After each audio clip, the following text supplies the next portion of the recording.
This is Empty the Bench with Tom Albano. We are America's team. We always gonna have some spotlight, and we're gonna be one of the best teams in the NFC East. Actually, we are gonna be the best team in the NFC East. What are you talking about? What are you talking about? Jalen Hurts, AJ Brown, those damn Eagles. I mean, they just lost Miles Sanders. That team's getting weaker. Nick Morgasen. Again, I will say that's an outlier.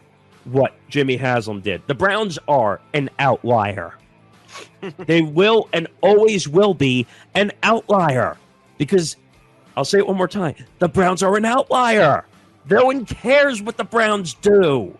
Empty the Bench starts now. We know Roger Goodell compensates for a lot of things, including a brain.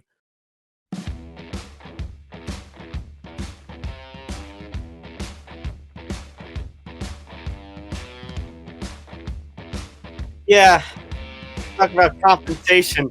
All I can say is, well, if you're Vince McMahon, you got a lot of compensation. Wait, is he compensating for a small brain? Okay, I'm going to leave that one to the mind. Welcome to episode 179 of Empty the Bench on the Empty the Bench podcast network. Tom Albano, Nick Morgasen. Follow us on social media at ETB Sports, Facebook, Twitter, Instagram, and TikTok. Follow us across the Empty the Bench podcast network at ETB Network, Facebook, Twitter, Instagram, and TikTok.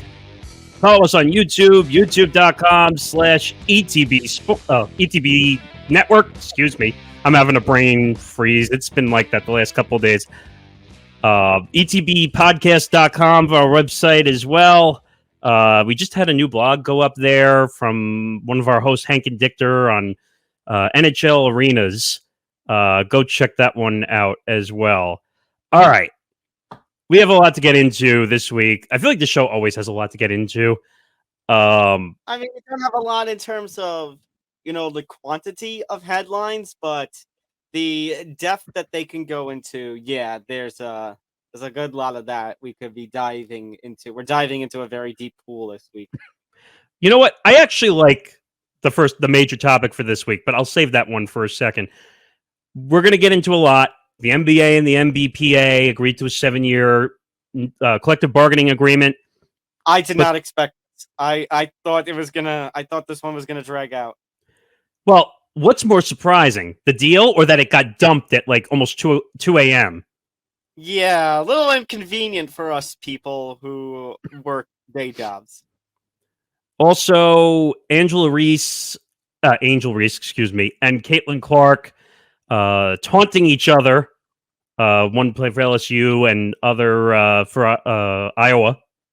Caitlin Clark was probably one of the better players in the women's March Madness tournament. Angel Reese probably number 2 or up there, battling 2 of the best players in March Madness. And there's a lot of controversy in there. I'm just going to say this right up front. This has nothing to do with race. I'm sorry. We shouldn't be focusing on race, is what I should say. Men's side of things, UConn winning March Madness, coming to UConn winning what was, I think, one of the best March Madnesses we have had in years. All the upsets and everything. Also, I think the stat was 5 titles in 25 years or something like that. And that's on the men's side. And the women's side, they didn't even make it to the Final Four this year. That was shocking. That's how good UConn is at college basketball. And UConn is college basketball royalty, in my opinion. Yeah. Also, we'll go over MLB opening week. A lot of ups, a lot of downs, and a good old Rob Manfred in between. So we'll get into the clock situation. The clock has done a lot of good. I can admit that up front. It's done a lot of good, but there's been some issues too. I've been to an MLB game already this year, so I can detail a little bit of my experience of going there with the clock. And by the way, we did have a game under 2 hours for the first time. Yeah. And that was a complete game, if I'm not mistaken, by somebody. So, hey, if we're going to do 2-hour games, you might keep fans in the stands after all. So we'll break down that whole thing. Also, some other MLB issues we'll get into. We've been talking about Artie Moreno and the Angels for quite a while. They become the laughing stock of baseball. I think Artie Moreno and the Angels are just gonna be the baseball what's it called? Whacking dummy on this show. Whenever we need to make fun of somebody, just make fun of the Angels. This is a hot take. I'll go into it more when we talk about that whole situation. I'd rather watch the Pirates than the Angels this year. That's a bit much. They're not causing controversy as much as the Angels are. They're not causing much of anything. That's not a good even point. wins. The Titans exploring the potential to trade up to number 3 is also going to be something we talk about. And then Jalen Carter. I mean, I have a hot take, but I'm actually going to reserve that until we actually talk about it. Well, you and I discussed this up front. You and I are pretty much on the same page in this situation. And it's not going to be a shocker what we say about the statement. So let's get into the show. We're going to lead. The reason I didn't say what the topic was for number 1 is because it's a major one. WWE agreeing to merge with UFC under Endeavor, which is the parent company for UFC, to form a new $21 billion publicly traded company.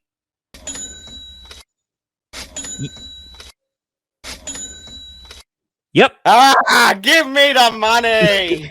I mean, you and I have talked about this quite a bit. We didn't know what was going to happen to WWE. There was many things. There was NBC Universal. There was Fox.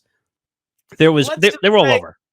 Let's just say over the last, I mean, specifically the last year, but this stretches back because we had the releases in the 2020 and 2021, all the different cuts to all the different wrestlers. I specifically remember after 21, we were commenting about that part of that could have been a rumor for a potential sale, you know, trying to keep costs down and profits up because they were cutting people while they were experiencing profit highs and still are experiencing profit highs. Wait a minute. So pinching pennies to make dollars. Essentially.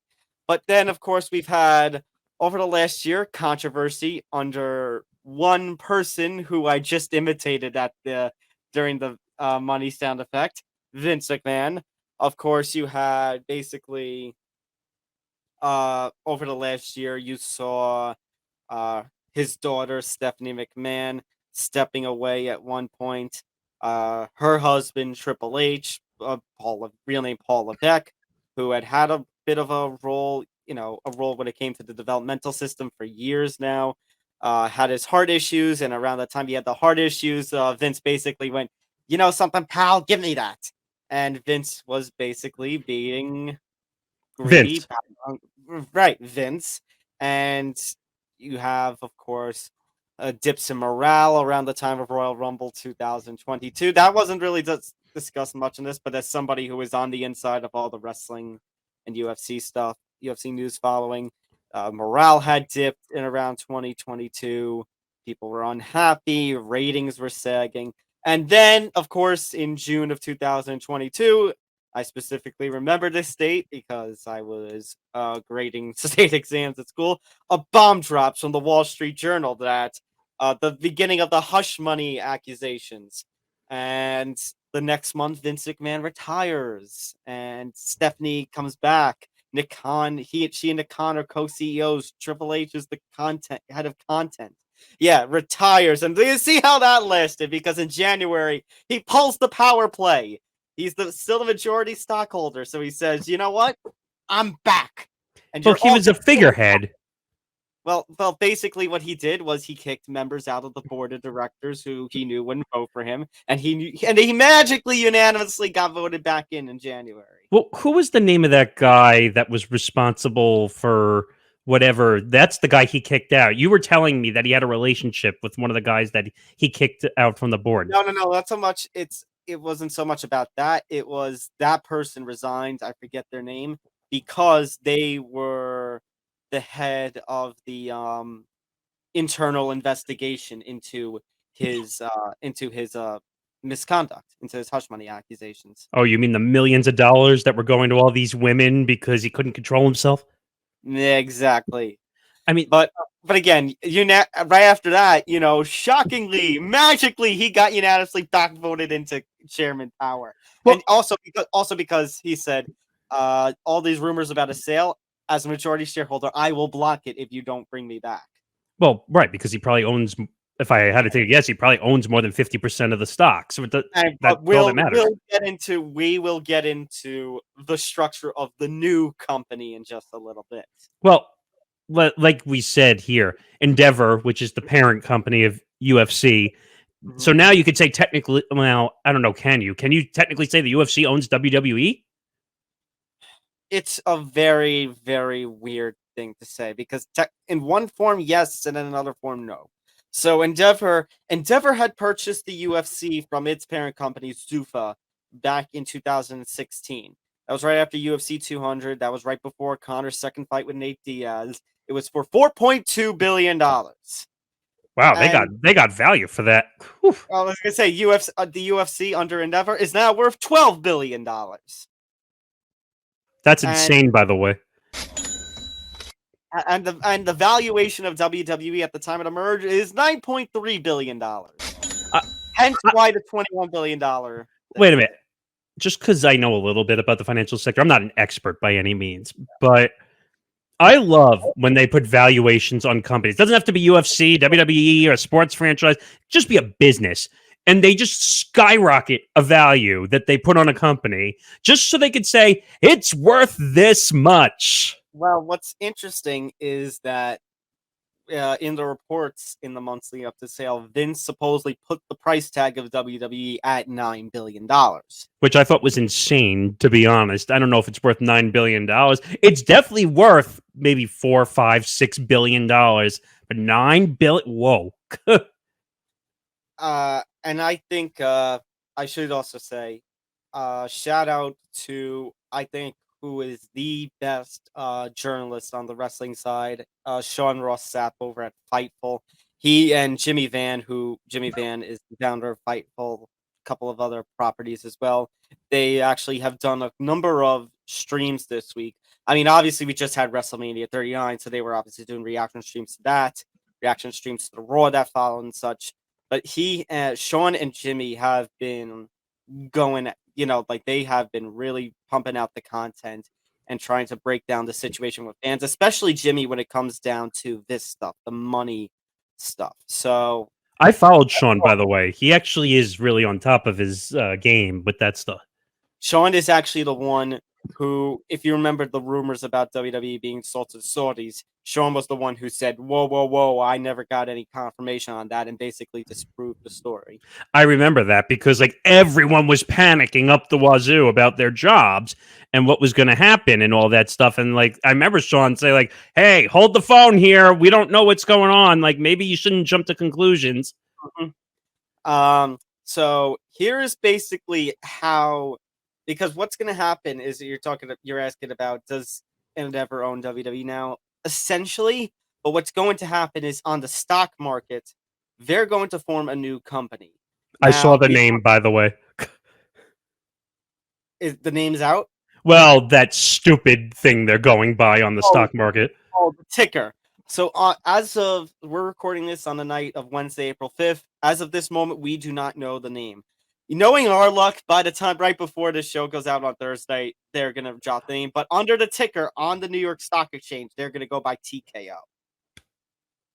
Wow, way to go. Look, way to go. Way to make that attention seeker go. Because UFC and WWE, they just love to pump it out. No effort whatsoever. So what's going to happen here is under this new publicly traded company, but under this, they're going to bring over certain people. So, for instance, Ari Emanuel, who is the CEO of Endeavor, of course, formerly known as WME IMG, the talent agency. Ari Emanuel, who is CEO of Endeavor, is going to be the CEO of this company as well. Vince McMahon will serve as the executive chairman. The president of Endeavor, I believe his name is Mark Shapiro. Mark Shapiro, yeah. Will serve also as the president of this new company.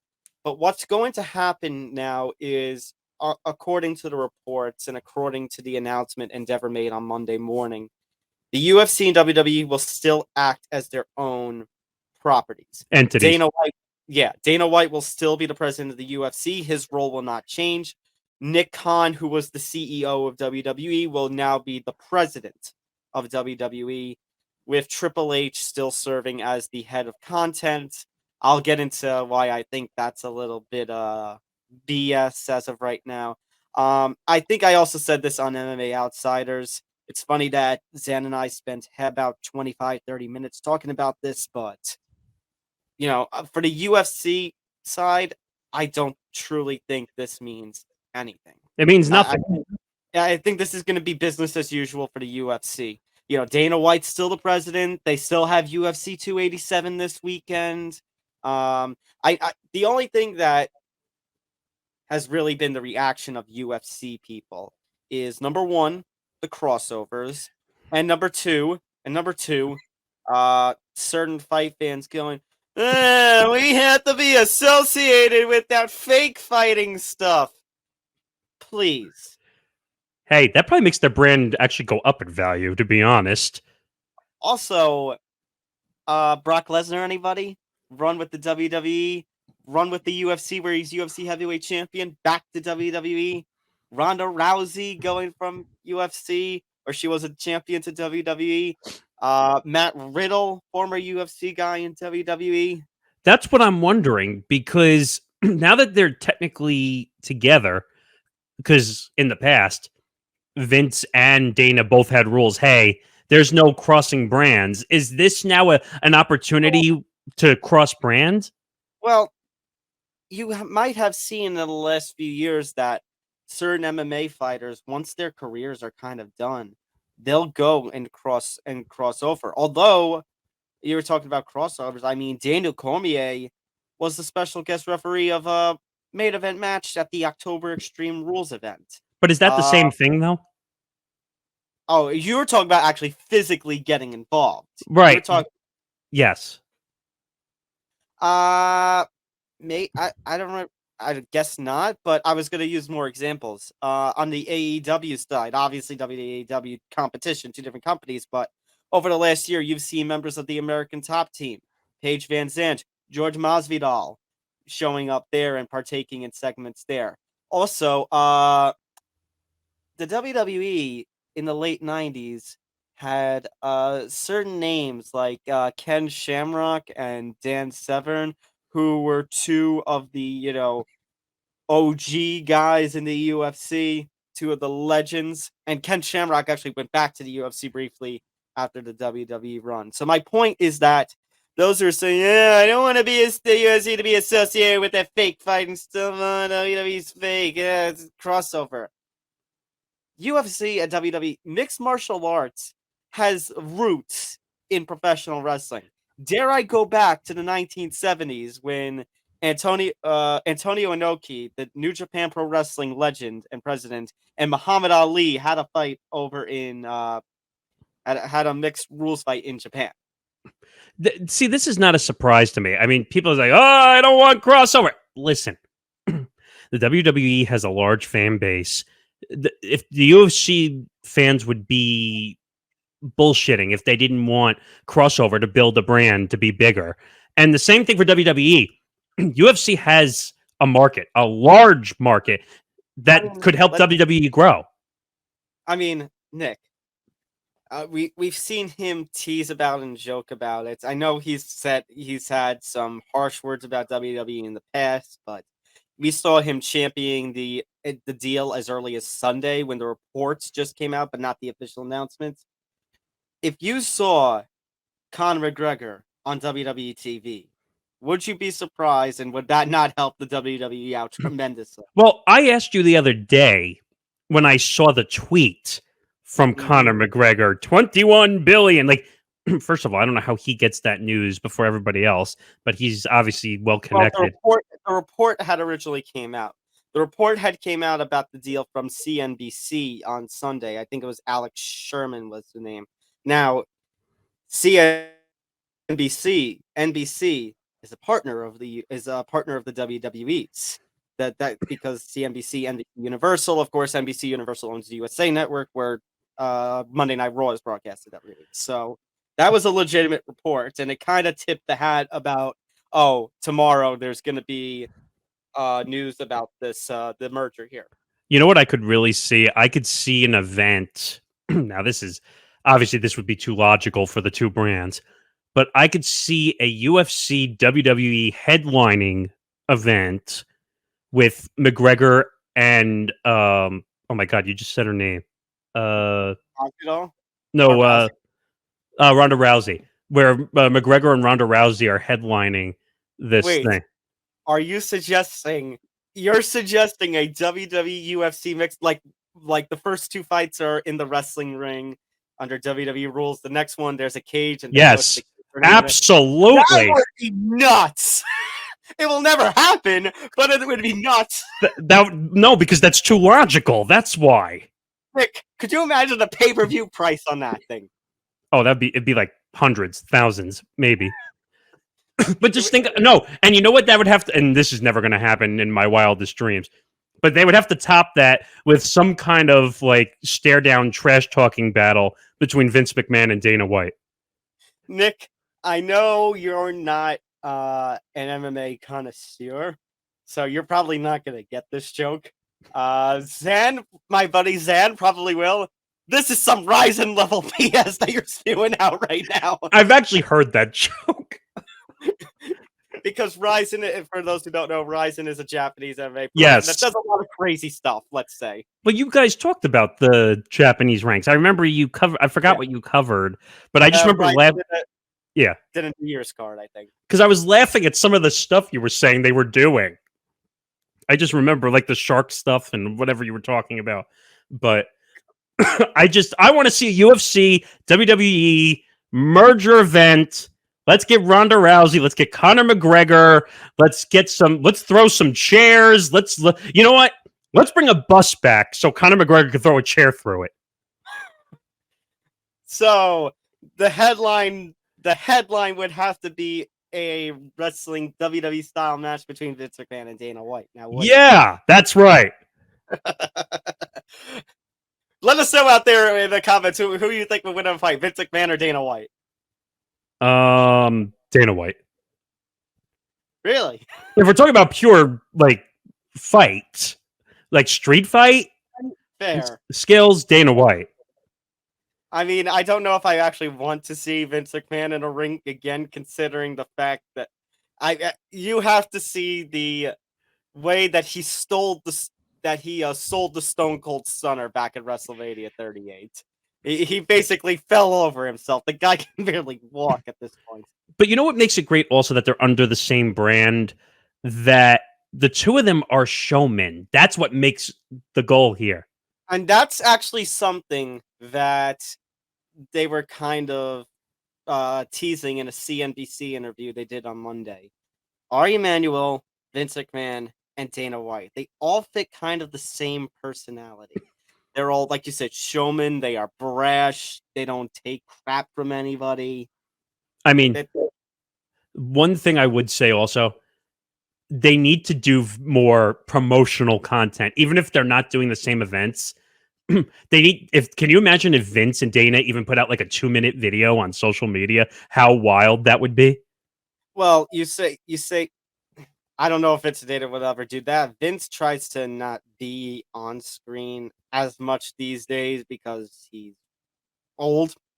But I do get what you mean in that, you know, maybe now, because Vince always shied away from UFC way back in the day. There's actually a story that Shane, Vince's son, around 2000, 2001, wanted to purchase the UFC when they were actually in dire straits, and Vince told him no. Wait, was that the days with the Fertitta brothers or no? The early Fertitta brothers, and maybe a little before the Fertitta brothers. Yeah, because I remember in that time, they were like almost hemorrhaging money, if I'm not mistaken. Yeah, apparently Shane McMahon wanted to purchase the UFC, and Vince told him no. Can you imagine if it was done back then and not now? I don't know if MMA is as big as it is right now, if that happens. I agree with you. By the way, since we were talking about Vince, like Tom sent me a clip about the announcement coming out.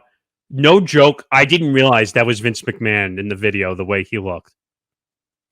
The mustache that he's grown out. The mustache. I mean, if you go on our social media platforms, because Tom put the clip together and I posted it afterwards, I said that. What did I tell you? I thought it was like an impersonator. I was like, who the hell is that? You fell for the classic, I'll just draw a mustache on him and nobody will recognize him like from the cartoons. Yeah, I just thought he was like some random Italian dude who was up there being interviewed. To take from a tweet by one of my fellow MMA media members in Ben Folks, here's how he looks in meme form. When you have a Just for Men commercial at 6 o'clock, but you have to tie down a damsel to the train tracks at 7 o'clock. I was going to say, Just for Men wants their commercial money back. And I could picture Vince with the mustache twirl. Yeah. I almost didn't recognize. As soon as you said that's Vince, I was like, oh. And like he dyed his hair too. Because I just remember all those gifs of like just doing this, like where he's walking. Like, what is that gif called that you're always telling me about? Is that like the Vince McMahon walk or whatever? Oh, you mean the... Yes. And I'm just like, that makes no sense now without the gray hair. It's like, all right, whatever. But you know what? UFC and WWE working, well, you can't really say they're working together, but they're under the same brand now. The way it is, they're obviously going to spend more on UFC than they are on WWE. That's just the numbers. I was going to say, well, both technically have more money to throw around, but let's be real, because we joke about Vince McMahon. We joke about that, but I'm just going to flat out say it. And Jimmy Van, like I mentioned, Fightful, kind of make reference to it while watching that video. It smelled like a lot of, BS. Yeah. It smelled like Ari Emanuel kissing up to Vince McMahon. And I tell you that I think, well, Jimmy came up with the thought that he feels that the WWE has known about this thing for a couple of months. Well, you and I have said that we thought that this was like somewhere in the rumor mill. That, again, I am of the belief that Vince did this to assume some form of power again. Because once again, he's executive chairman of this new company. He was head of the board of directors again in WWE. And those who watched Night 2 of WrestleMania and the Raw after Mania could definitely feel Vince's pause on creative.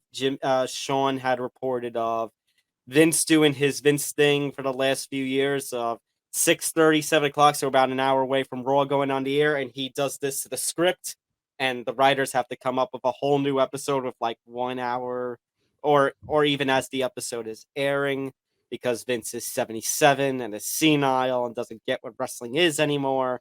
Who even knows what wrestling is anymore? But wait a second. I brought up to you, and I think you had already known about it. What about the 2-year deal he signed? Yes, so he had signed a 2-year deal. I had made mention of that, I think, last week. One thing, so should probably try again. You also out there should watch that interview with Sean and Jimmy. That interview, the podcast essentially with Sean and Jimmy. The couple of episodes they've done this week, because Jimmy was good on explaining the business end. So what's going on now is Vince McMahon and several others in the WWE had Class B shares, which gave them the voting power. Right. Those Class B shares are now going to transfer over. And there's going to be a new board at this new company. 6 of them are going to be Endeavor people. 5 of them are going to be WWE people. Basically the gist of where Jimmy was going, I don't know if the 2-year deal had something to do with this. There's probably provisions anyway in the contract that Vince signed with the new company, is that if at some point within the next 6 months to year and a half, 2 years, there's a new round of elections and Vince is basically booted out because of the allegations, because of all the Fire Vince stuff that's trending, basically Vince is going to have to get some form of pay. In other words, I think Jimmy is suggesting, I kind of think that Vince is basically he's put some safety nets in there that if he is forced out of the new company and forced out of WWE, he's gonna have to get some sort of payday for it. Well, we're also leaving out one other thing you and I discussed, which is technically Endeavor didn't buy the whole company. They bought 51% of majority share. Yeah. But they're obviously going to have more of a say on things. Now, again, how much of this are they going to have to say? I mean, on one end, it feels like in that interview, Ari Emanuel just kissing up to Vince McMahon, and this is the kind of deal Vince McMahon wants. And actually, Jimmy Van said that of his belief that with the $9 billion price tag and Endeavor, with the $9 billion price tag, that there were probably no reliable offers except for maybe this Endeavor thing, which is actually funny because it was just a couple of months ago. I think we may have even touched on about, at least in pre-show meetings, off the air conversations about what about Endeavor, and the reports were from the stock deal that Endeavor didn't have the cash to make a purchase of WWE. Which then again, like you mentioned, this isn't a full-blown purchase. But my question is that just the value, and they're paying 51% of that $9 billion value? Because I don't think so. if that's the case, so the value that if that's only 50-ish%, are they saying the WWE is worth $18 billion? No, they're saying it's worth $9 billion.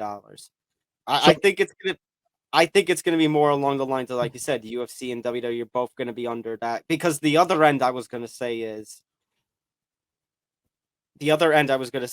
is if Vince truly does come back, and for the wrestling fans out there, as Sean and Jimmy said, Friday for SmackDown in Portland is going to be a very telling sign of if Vince was just in LA and decided, you know what, I'm going to pull some muscle, I'm going to call some shots, and then you all have to deal with the aftermath, or if Vince really is back in creative control.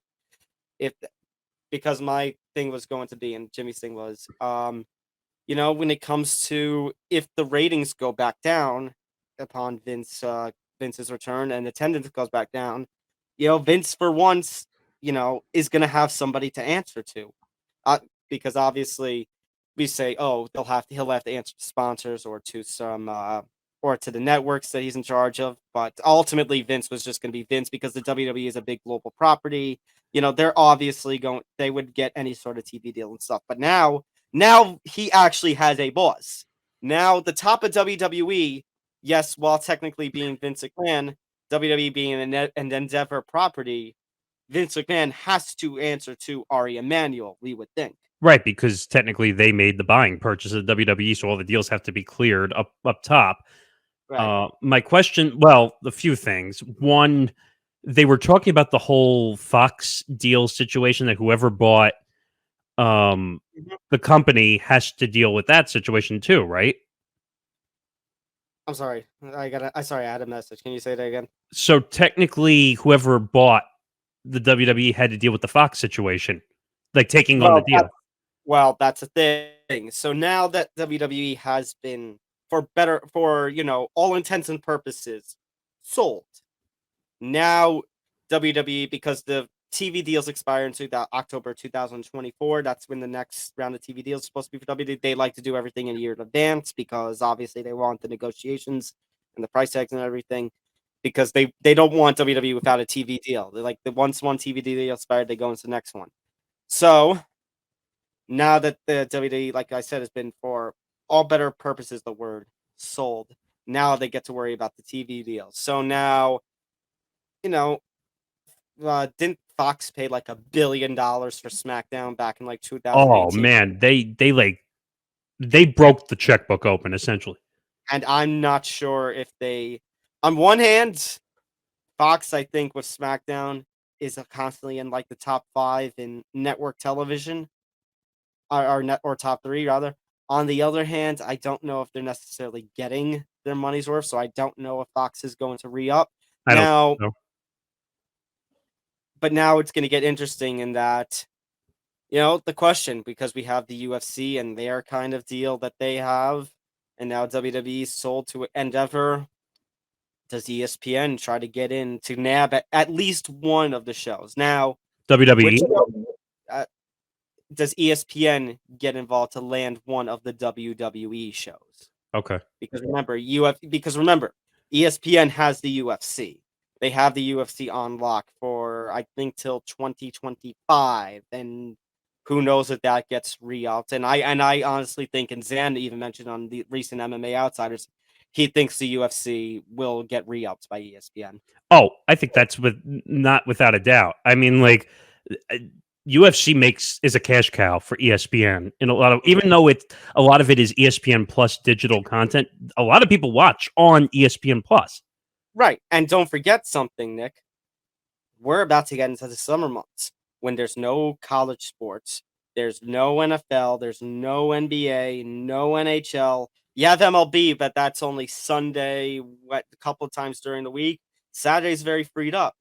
They tend to take a lot of stuff that would be on ESPN Plus for UFC and put it on TV. Put it on ESPN over the summer, and they're trying to do more of this. I think either this month's pay-per-view or next month's pay-per-view, they're going to air the prelim bouts for the pay-per-view on ABC.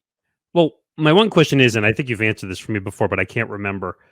Don't they always air the weigh-ins and the pre-stuff on ESPN all the time? On the Plus. But what's the stuff? I've seen them air some pre-stuff, though, on ESPN. Well, sometimes they'll do it on ESPN. And then they'll say, go over to ESPN Plus to watch the bouts. Yeah. And yeah, you're talking about the prelims. Yeah, sometimes they'll always air the prelims on television. I think they do that on purpose because they want people to see so that they'll go over. Absolutely. But what'll happen now is sometimes they'll air whole cards on ESPN Plus. Right. In the summertime when they need the content, they'll put all that on ESPN. And sometimes they'll do the cards on ABC. In the prelims, like you mentioned, especially during summertime, they'll air on ABC, especially when it's for a very big card. So my point was we're about to get into the time where UFC means a hell of a lot to ESPN.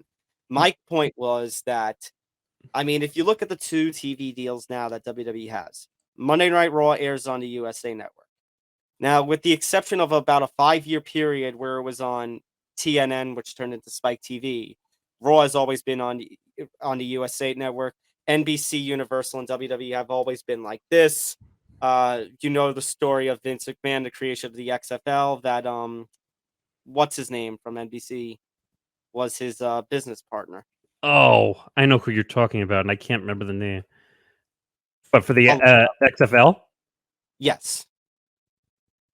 I know who you're talking about. I'll look it up in the meantime. My point was that, so you have that. Then when you have with SmackDown, then what you've got with SmackDown is that show has always been changing over. In other words, it started on UPN, then it went about 5 or 6 years later over to the CW, back to My Network Television. I say back to My Network Television because that's what Channel 9 turned to here after UPN. Well, Channel 9 was a lot of things in New York for a long time. That's why I said. Why I said over here. I have another hot take out there, but I'll let you finish this one first. Mm-hmm. But it's interesting to see like the history of the TV contracts with WWE. Dick Ebersol. That's the name I was looking for. That's it. You're right. I was like, who's the football guy on NBC? I'm like, Dick Ebersol. That's it. But the one thing I was going to ask, and this might be almost like a first take, hot take here. Okay. What do you think of Endeavor buying out Vince McMahon and just getting rid of him completely? Like I said, well, first of all, let me finish my point about the TV deals because I was trying to figure out. SmackDown has been a show that's been going back and forth. Like after the UPN, My Network, CW days, it briefly went over to Sci-Fi, and then I think at one point it went over to the USA Network, and that's when they had the Tuesday whole thing, and then it went to Fox after that deal. My point was that something like Monday Night Raw, I think or something like NBC Universal. I think, if they had to re-up, they had to re-up. WWE and NBC are kind of like this. So that's why I'm saying I'm looking at that Fox $1 billion purchase and what they've been getting for it, and now this deal. I'm wondering if ESPN is looking at that SmackDown Friday night program and thinking, if Endeavor has both UFC and WWE, maybe, we could take SmackDown. And maybe this might be I don't know how much they'll go for this, but this is an interesting thought, Nick. Maybe SmackDown becomes an ESPN Plus exclusive show. But is it free? Is it a free show right now on Fox? That's the thing. Here's my thoughts on when things go from TV to Plus platforms. And this is just from what I understand on the statistics side of TV and radio, that when you go from a free platform to either a digital platform, you're instantly cutting your audience in half. But I think they're gonna see, WWE skews to younger. They say that they always want to skew to younger audiences. WWE still has a very good 18 to 45 audience. It's one of those shows that tries to promote itself for kids, but the reality is a lot of 18 to 45-year-olds try to invest within the WWE. All right, so now let me ask the question again, because I'm curious to see what you think. Yeah, go back to that.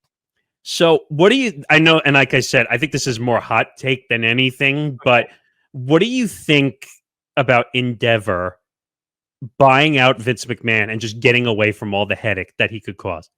Again, goes back to my point, Nick, that I think Vince and Ari kind of did this deal because this is the kind of deal that Vince was looking for, and that Vince can maintain some form of power. I mean, he's going to be named the executive chairman of this new company. And like I said, now it is very possible. You've got the possibility maybe more allegations about Vince and hush money come out.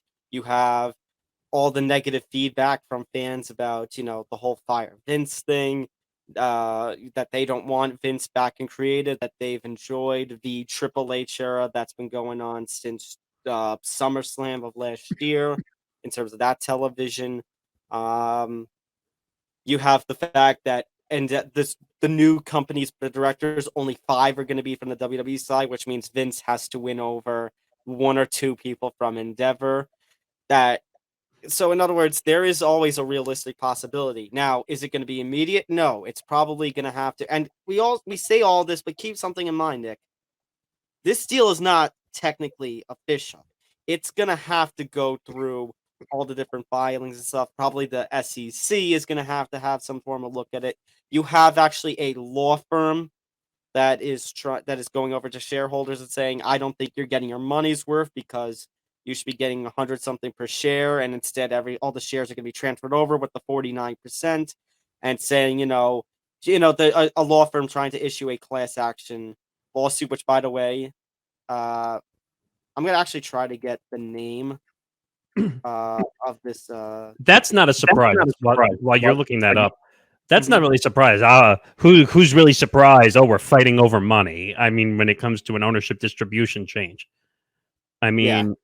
So the company, okay, so yesterday, it's a Demi LLP, and this actually goes back again to me watching Fightful, Jimmy Vance saying he looks into a Demi LLP.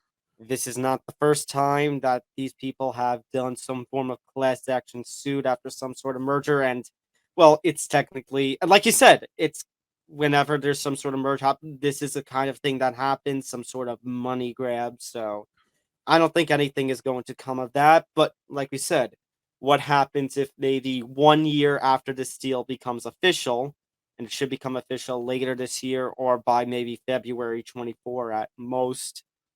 What happens if 1 year later there's a new round of board elections and Vince is forced out? That's why I made mention that Jimmy said that there are some provisions that Vince has taken where he'll have to get some sort of $10 million payday in order to basically be forced out. Well, I think they did that on purpose, the board, so that if they have to vote him out or that they're willing, that's why I asked, could the potential be that Endeavor just says, all right, we're voting you out. We'll pay you to go away.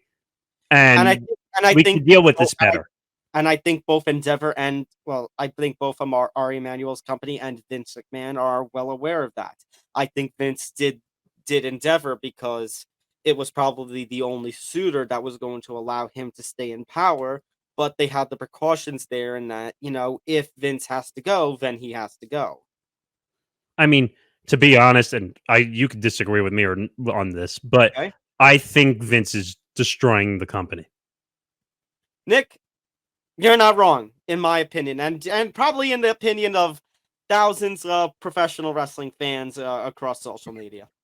Because to be honest, like I said, the structure and the board was obviously Endeavor is not dumb. They're not under a rock, as I like to say. They purposely planned that board in case, like you said, the Vince allegations come out, or say Vince just does something dumb again. Now that they're under Endeavor, Endeavor has to protect its ass when it comes to its assets. So I just see this eventually being what I'd like to call planning the exit for Vince McMahon. It's not going to be for free. Vince will walk away with a lot of money. Right. But this is like any other situation, like with the Robert, maybe like Robert Sarver. But that's also if they have to do it. If they can squeak by with Vince, at the helm until, like I mentioned, and I mentioned last year that the day I thought Vince McMahon was going to be out of WWE was the day he leaves the planet. Like, if they can get by till then, good on them, because then they've got Vince McMahon, who, for better or for worse, has been, like the interviewer said on WWE, the WWE is Vince and Vince is the WWE. And I could even stretch to that for a good chunk of fans. Vince is also just professional wrestling. The professional wrestling scene that it is today was because of Vince McMahon basically taking out the territories back in the 1980s. I mean, and one more thing on this, because we've been talking about this for a while. I'm wondering, like, again, going back to my whole wild theory of a UFC WWE clash event, it kind of makes me think of, like, could they bring back like an Attitude Era if they did that type of situation? No, they've got too many sponsors now. They got way too many sponsors now. And you know how WWE loves the mainstream. They're never going back to Attitude Era. Because that would be insane if they could somehow build that up. Again, there is a chunk of wrestling fans out there that do want the Attitude Era back, and I've always wanted the Attitude Era back. But the fact is that they moved to PG, and it wasn't just because of Linda McMahon's Senate run in 2010 and 12. It did have something to do with that. I remember that. But now that they've gone away from the TV 14 to the TV PG in 2008, it opened the opportunity. Like, I think there was a time, because of one incident, that the U.S. Army wouldn't promote with WWE. But now, for a while, you saw a lot of U.S. Army ads, and they do the tribute to the troops and everything. And they have sponsors these days, Nick, mainstream sponsors these days, that they wouldn't have gotten when they were Attitude Era or even Ruthless Aggression Era WWE. They have too much money invested in that these days. I think the one thing, though, that UFC could bring as a potential problem, saying against the WWE, would be the whole entertainment of fighting versus the real life fighting. And I think the only answer I have to that, Nick, is just two different kinds of things, two different properties. No, I meant if they were going to do something, I could see that being an issue. There is that too. But if as far as because the direction I thought you were taking was once again like my I don't want to be associated with the fake fighting. It's two different properties. You can be a fan of WWE, not be a fan of UFC, and vice versa. And there are plenty of people in the MMA sphere that are both fans of MMA and fans of professional wrestling. I mean, ironically, there are fans on both sides that probably hate Vince and hate Dana, to be honest. Yes. And which, by the way, so much for cancel culture. Dana White slaps his wife around, nothing happens to him. Vince McMahon has these allegations, and he gets back into the fold. So much for that. I mean, you want the real answer to that? I mean, if I can find it. There it is. Yeah. They don't care. As long as the $21 billion value, they don't care. But, all right. We've been talking about this for 15 minutes, and we still got a lot to get to. You mean 50 minutes, not 15. Oh, 50. It's been a long 3 days. All right. Let's go from one money deal to another money deal, essentially. The NBA and the NBPA agreed to a 7-year CBA deal. And now, again, I said it during the intro. I did not expect this. I was under the assumption that they were going to try to bring this down to a wire, that maybe there could have been some form of like it. They actually got on top of this. I mean, a 2 a.m. news dump by Adrian Wojnarowski. I mean, that kind of surprised me a little. I was just like, all right, NBA. Like, I didn't know you were in the news dump business, except for dumping the Kevin Durant news. But that wasn't fun. I was trying to get my ducks in a row to figure this out. The one thing that stood out to me in this was the whole 65 game minimum for awards. Okay, there's plenty of other things. So, for those who are unaware, this is the NBA solution to load management, is that to be eligible for the post season awards, not playoff, or the season awards. Regular season awards, yes. Regular season awards, you have to have played a minimum of 65 games. Really? That's your solution to load management? It's simple and it's effective.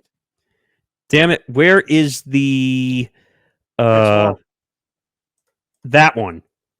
Oh, it's an Adam Silver slip up. I'm sorry, what? As I'm stealing from Hank. You're telling me that putting in a minimum for postseason awards is going to stop load management? Really? You think these players could give two shits about these damn awards? Well, what's funny is I go to look up some information about this, Nick, and one of the first headlines I see is that a certain NBA player is blasting this decision. Not one of the ones that you're not one of the two public enemies. No, it's not one of the two public enemies. I could think of one, maybe. Okay, who? Would Ben Simmons be one of them? Nope. James Harden? Nope. Giannis? I'm sorry? Giannis? No. Damn it. Is it an all-star? I'll give you their team. Golden State Warriors. Steph Curry? Nope. Oh, Draymond. Yes.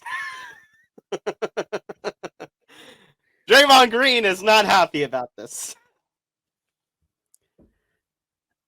I could say a lot of things about that, but the Warriors have had a good run.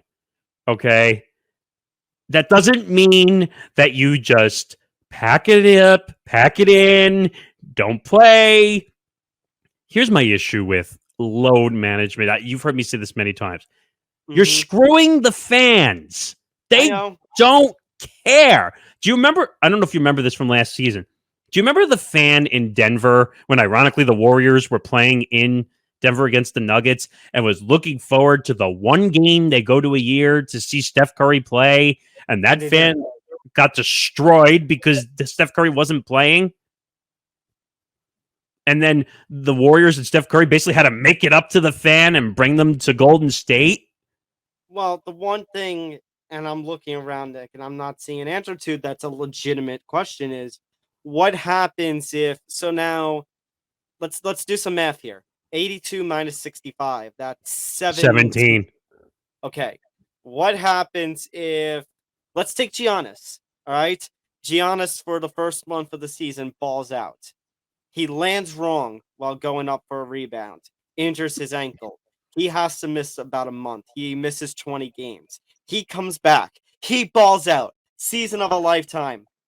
He's now disqualified from MVP because of a legitimate injury and not load management. I'm trying to look up the amount of games because he missed quite a bit this year due to injury. Guess what? Speaking of people who are public enemies, for you, LeBron James would not have been eligible for any awards because he played less than 62 games this season. And I wouldn't say he's been stellar, to be honest. I mean, No, but my point is, imagine if he was the LeBron James even of 5 years ago. Imagine an injury takes him out. Like I just used that example. Injury takes him out for a month, but still balls out. His team still makes playoffs, and now he can't get any postseason awards. so here's the problem. You and I have discussed this over many sports about the most valuable player award. Is it the most valuable player award, or what is the other term that Johnny and all of us use? Most Important player. important player, but that wasn't my point. My point was that if there is a legitimate injury that takes somebody out for 20 games, but the other 62 they do well, like whether they win the award or not is one thing. Right. But they're not even going to be considered because they missed with a legitimate injury, as opposed to, because you mentioned him, somebody like Ben Simmons who hasn't played a game. For Well, the one thing I would say about Ben Simmons, I know Ben Simmons is another case, but I mean, I'm trying to think of another. let me say one thing though, which is, I hate to say this though, but the players kind of brought this on themselves.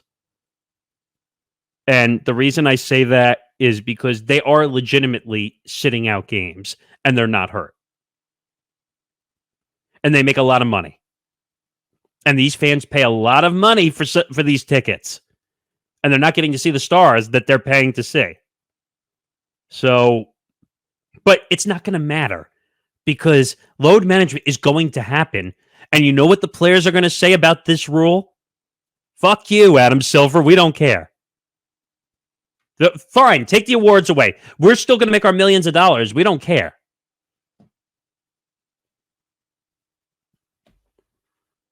What else? Tell me what the solution is then, because I don't.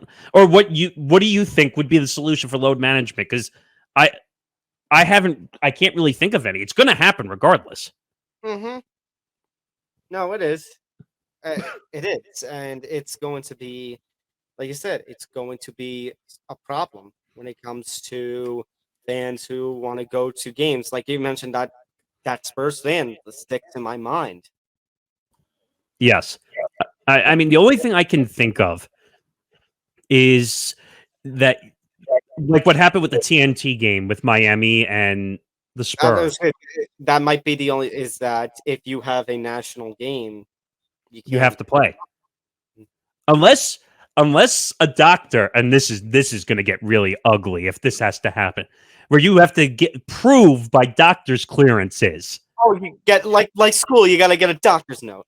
Which, if that happens, that's going to be opening a whole can of worms. If that happens, but now, Nick, I'm just because I'm throwing it out there because you are more the NBA person, and just because you went crazy with WWE UFC now I'll go crazy.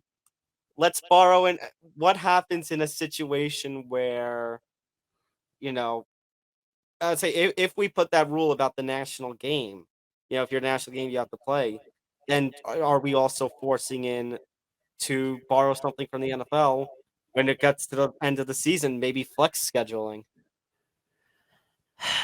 Now it's harder again. MLB, NBA, NHL. I know it's hard, especially because there's one day a week. I think it's Thursday that there are only 3 NBA games because it's a national day. Right. And that's the issue you're going to run into with those 3 seasons. There's too many games to really do flex scheduling. The reason you get away with flex scheduling in the NFL is because there's not as many games involved in the effort. And most of them take place on one day. Well, you have your Sundays, your Mondays, your Thursdays. You know what days you're planning. Right. And well, I was going to say, the Monday and the Thursday, there's just one national game. Whereas Sunday, you have the national game and then a bunch of regionals that you can easily swap in. Right. And I did think of one thing that could fix this, but the NBPA will never agree to it. Okay. You got to hit them in the wallet if they're load managing. That's the only way you'll put this to bed. But it'll never be agreed to by the players. Never happened. But that's the only way you're going to fix this. There needs to be rules in place. Hey, if you're not legitimately injured and you're sitting out because, well, the way they're going to get around that is, I have a leg injury, or the team is just going to lie on the injury report. So you're damned if you do, damned if you don't. Yeah, I was gonna say I don't think there really is any much thought here. Let's talk about some of the other things about the CBA. Like, Nick, the fact that the play-in tournament seems to look likely that it's going to start next season. So we're just going to add more games. And by the way, I had originally said to you, I thought, we'll put the play-in tournament in. Maybe we'll take the All-Star game out. And, that would have made sense. But to the contrary, we're still having an All-Star weekend, whatever you want to call it at this point. And we're going to do a play-in tournament.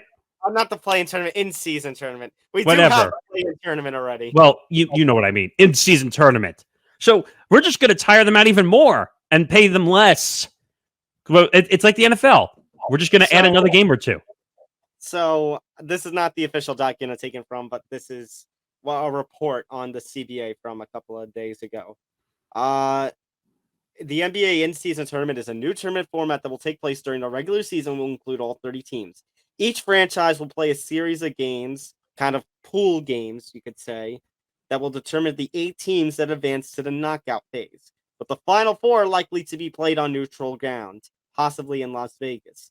The tournament games will count towards the 82 games scheduled for the regular season. The 2 teams that reach the mid-season tournament final will play the 83rd game. So that final will count as an additional regular season game. There will be no pause for the tournament during the season. And when the 8 teams advance to the knockout phase, the other 22 NBA teams will continue to play regular season games. But how does that make any sense? Does that mean you would have to adjust the schedule based on the 8 teams that are in this tournament? Okay, here's something interesting from this report, Nick. The NBA in-season tournament is scheduled to start in November of 2023. Obviously, there is no start date that's official. According to the latest rumors, this is just rumor, insert Adele's rumor has it here, the Final 4 should take place in December before the NBA Christmas Day. So there's going to be no Christmas. So NBA Christmas Day will not be touched, but the Final 4 will take place around the time right before that. Why? But here's my question. So, and it's not so much about the scheduling, Nick, as it is this, where you talk about the other 22 teams will play when the knockout phase is happening. But if you're the NBA in that in-season tournament and you want to stress the importance of it, and you want to stress about the prize money that all these guys can get. Prize money. Okay, listen, my point. If you're the NBA and you want the focus on that tournament, why are you scheduling games for the other 22 teams around the same time?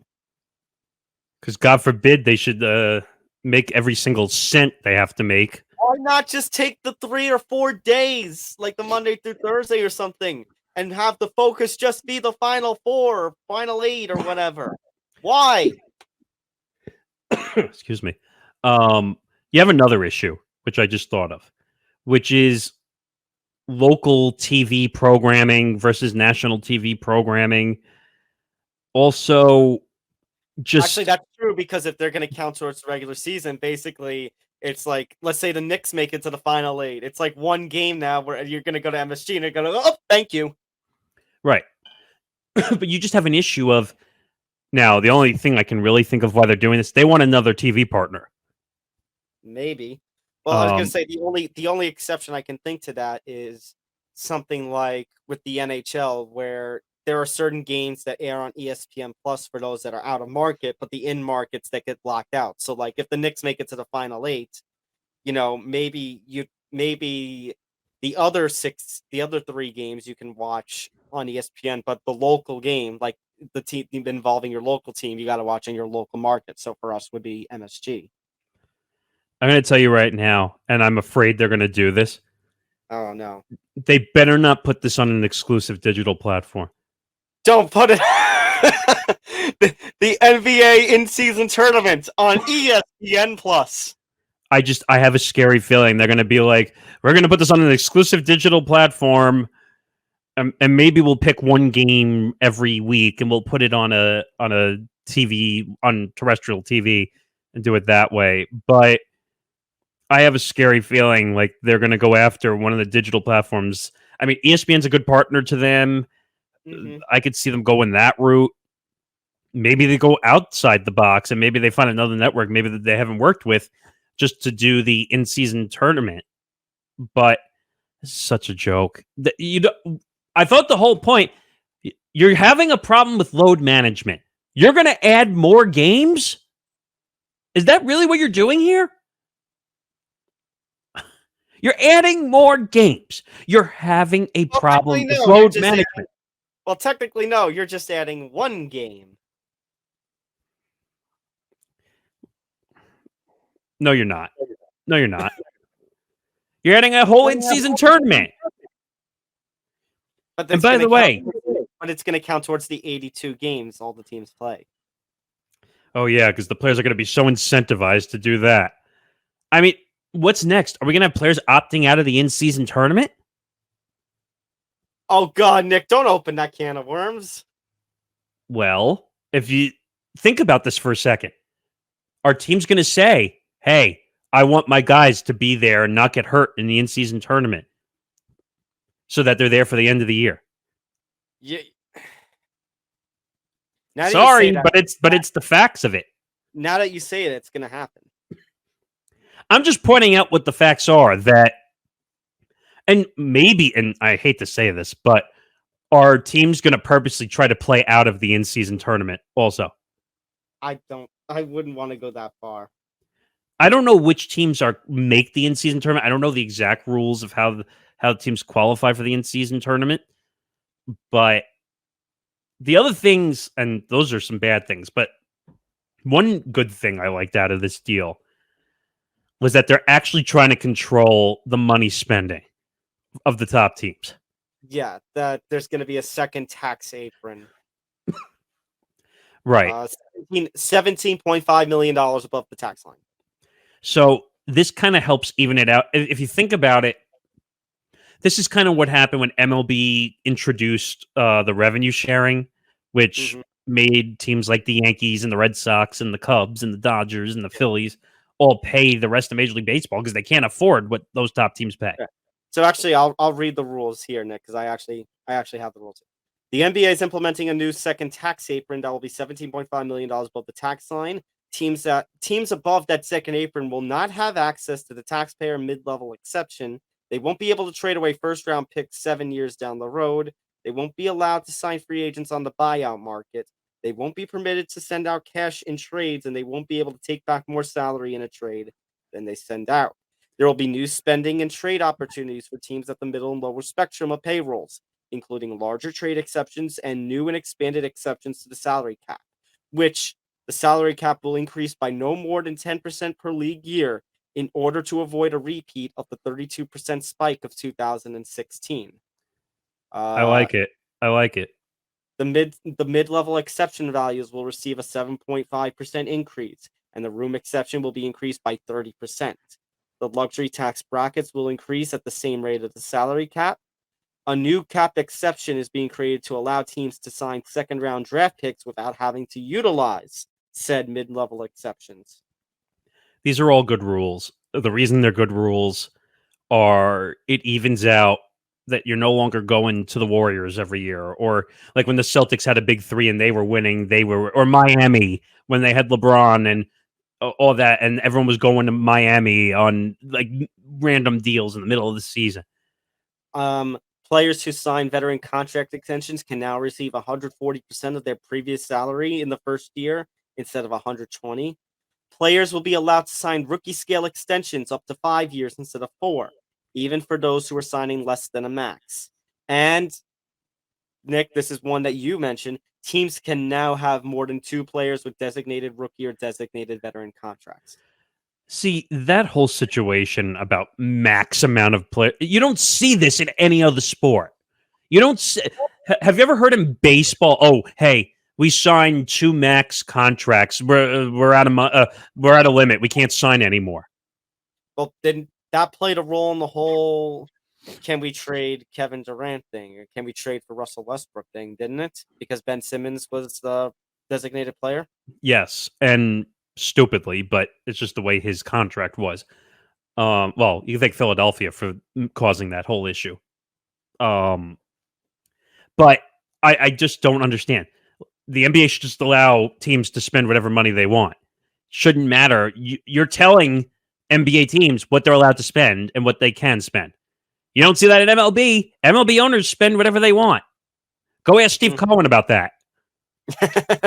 Steve Cohen's going to answer, what's that? I can't hear you over my money. I can't hear you. I can't hear you. Cha-ching. Can't hear you. I mean, if he had it his way, he'd probably spend $1 billion in an off season if he could. But some of these rules are dumb. But you do like the tax stuff. You just hate the load management and tournament stuff. Yes, because that makes it more competitive for the lower teams. Like I said, in MLB, the lower teams can now sign the players. One, because the TV money went up, but now they have more money to be competitive, and they don't always have to pick the larger teams to get the largest contract. All right, let's go from pro basketball to college basketball. Let's talk about some March Madness. Let's talk the women's side of thing first, because this kind of blew up. This whole Angel Reese, Caitlin Clark. So Caitlin Clark, during the March Madness tournament for the women, Caitlin Clark, a player of Iowa, probably the best player that took part in this year's tournament. She had a habit of taunting players. Specifically, we talked wrestling earlier. John Cena's "You Can't See Me" to her opponents, which, when Iowa lost to LSU in the championship game, Angel Reese held the ring, and looked over at Caitlin Clark and did the "You Can't See Me" back to her. Okay. Nick, I got. Well, yeah. It's one word. It's one word hyphenated. You know, like 2 words hyphenated together. Non-story. I agree with you. Unfortunately, there's one outlier in this situation. Unfortunately, we've been down this road many times for why this happens this way. It's a race situation. I hate to say it. I'm just being honest and upfront that the reason people are going after Angel Reese is because she's an African-American woman. Oh, 100%. That's why they're going after her. It's not even a question. And it's wrong. It's ridiculous. It's stupid. And by the way, all the media that freaking spent all this time breaking down this conversation, trying to turn it into a race bait conversation, it's ridiculous. It's insane. Mm-hmm. Treat the players the same way. I'm going to say the same thing when we've dealt with race situation. White, black, purple, green, turquoise, yellow. I don't care. It doesn't matter. Treat everybody the same. And Nick, do you want to know something about? Do you want to know something about this whole Angel Reese thing? Because you got the pundits, you got the heads going, oh, what she did was bad, about what she did. Now, if you want to talk about the timing of it, where Angel Reese was doing it in the closing seconds after they already wiped the floor with Iowa, okay, maybe a little fair. But you can't say that Caitlin Clark, by doing this the whole tournament, was not opening up herself to some retaliation afterwards. And Nick, more importantly, do you know who came to a particular person who came to the defense of Angel Reese and said she shouldn't be criticized? Well, are you talking about the situation I brought up before the show or somebody else? No, somebody else. I don't remember. Who was it? Nick, Caitlin Clark. Oh, yeah. Said that Angel Reese should not be criticized. Yeah, I did see that. I saw that on social media. You're right. After I don't remember the exact tweet, but she basically said like I'm owning it or whatever, and they won essentially. Yeah, and actually, I just let me do another Google search because where is it? I'm looking at a Fox News article. Oh, speaking of Draymond Green, who I mentioned before about his podcast, where he already made that one comment about the 65 game. He also made comment about this. You know what Draymond Green said about the whole this thing? He said that's basketball. I wouldn't have expected anything less from Draymond Green. But you know what? Nick? Sometimes these things happen in sports. Now, you know what? wait. I love the trash talk and the stuff that's done in sport. People need to grow up. Plain and simple.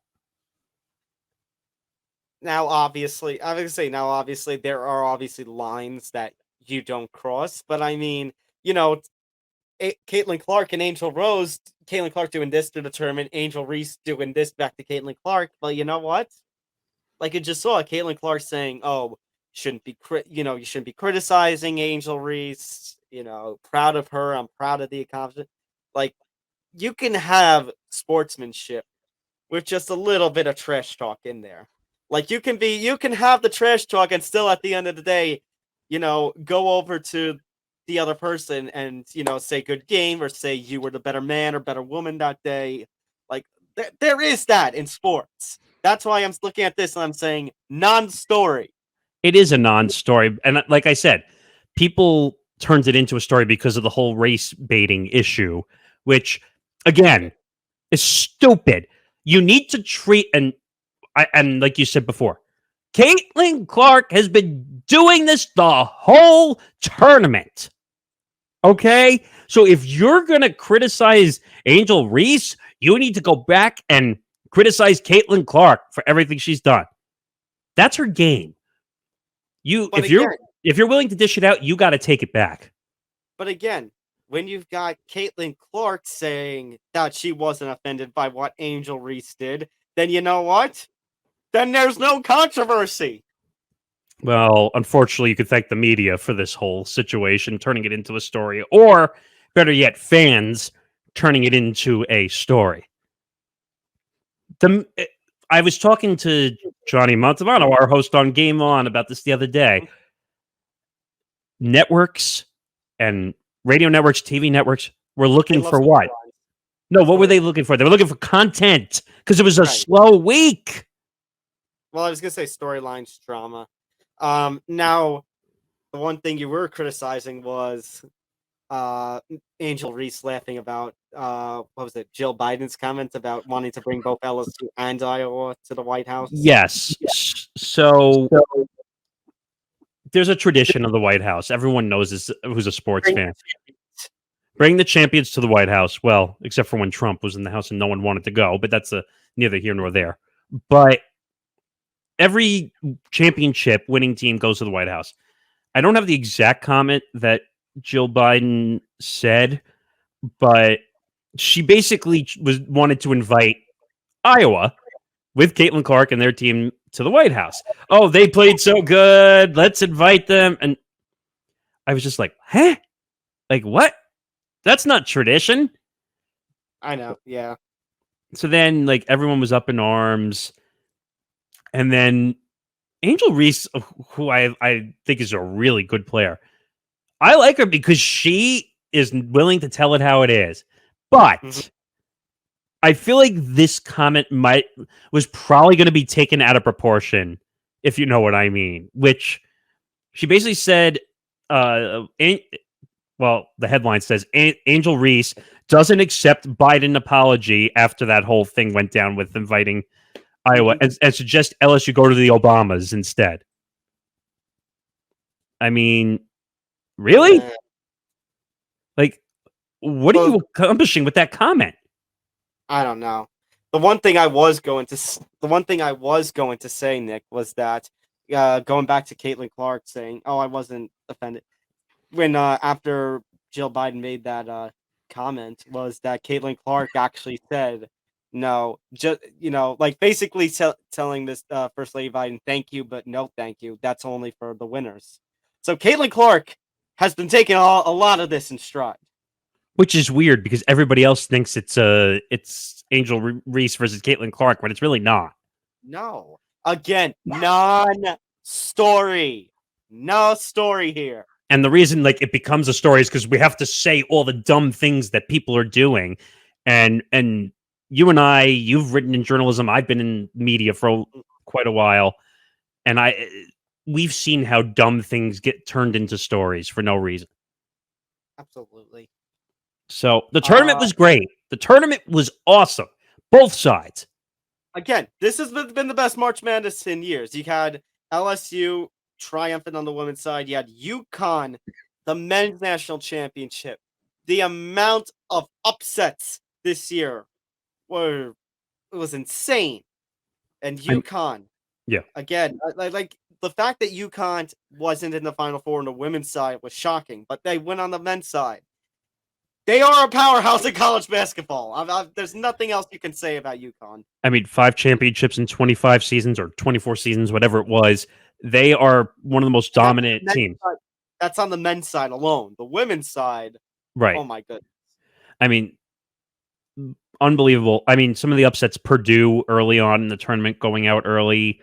The fact that no number 1 seed made it to the Elite Eight.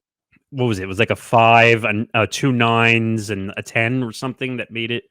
The Final Four. So UConn was a 4, San Diego State was a 5, Miami, Florida was a 5, and Florida Atlantic was a 9.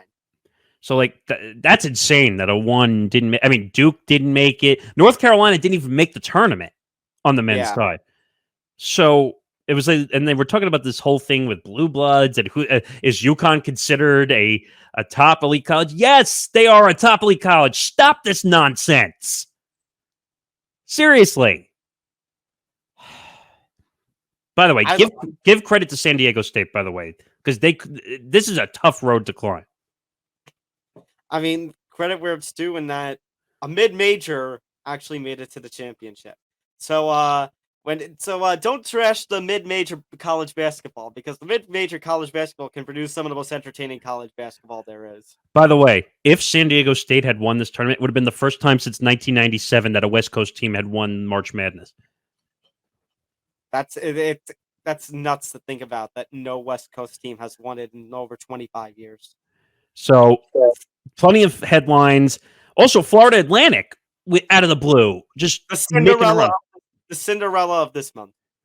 I mean, you could go all the way back to Loyola when they made their run, or what was the New Jersey school from last year? St. Peter's. St. Peter's making a run. That's all in that category. Yep. So the one thing I will say is, just because you're a 1 seed doesn't mean you're going to make it to the end. Nope. I mean, Nick, look at Gonzaga. Every year they are considered a favorite. And every year around Sweet 16, Elite 8, even round of 32, they fall apart. It is what it is. It's not a format built for the ones to automatically make it. Nope. All right, Nick. Let's wrap things up with a few last 4 stories, a couple of baseball stories, a couple of football stories. Let's talk about baseball. So, first week of the season. Now, obviously, we're 1 week into the season, so this date is obviously going to be a little dated, but something worth noting that through the first 4 days, the first series of this year, the average game time with the new rules, the shift, the pitch clock, namely the pitch clock, the average game time has dropped about 30 minutes. So, what 3-hour games are averaging about 2.5 this year, and steals have now doubled. Well, yeah, you look at all the new rules that you can only throw over twice, which is now essentially making you hold the ball. You actually have to use more strategy in these types of situations. I don't like the bigger bases. I will still stand on that front. I do not like it. It is going to cause more infield hits, which is what MLB wants, which means they want more action on the bases. Of course. We've seen some controversies already. Manny Machado got ejected from a game due to the rule, but he was wrong, by the way. He was not set in the box, so that's why he was called out and the inning was over. I don't like that 100%, though, that the inning can end on a violation. I'm still not sure about that 100%, but I do like the fact that there's some pace going on. I also do like the fact, so So the first few games I hadn't seen it, but in the most recent telecast between the Yankees and Phillies, they've now started to show a bit of the pitch clock. Originally I did like, I wasn't a fan of it, but then after it was explained to me, one reasoning while I was at a Yankees game, I was at the Yankees Giants the game on Saturday afternoon, the one that aired on Fox, that basically they didn't want people focus so much in on the pitch clock, because I know it's kind of stupid because it's a new rule, so we should have access to it, especially when it does affect the game. But I also understand the point that somebody close to me had made, was that, do you really want people? Let's face it, the Twitter troglodytes, let's call them. As the pitcher is in wind up motion and it hits zero, and go, oh no, the violation. But I gave you one reason why that won't happen as much. You're not going to stop a pitcher mid-motion. At least I don't think you would. I agree. But I'm not saying the umps would. I'm not saying Major League Baseball would. I was saying, you got the trolls, let's put them. I mean, one of the BS excuses they gave, just going back to the whole Yes Network thing, Michael Kay said that it has to do with that it reiterates from an MLB truck that they put the clocks up on the broadcast, which I don't know if I believe that 100%. But just looking at the clocks, you see more pace.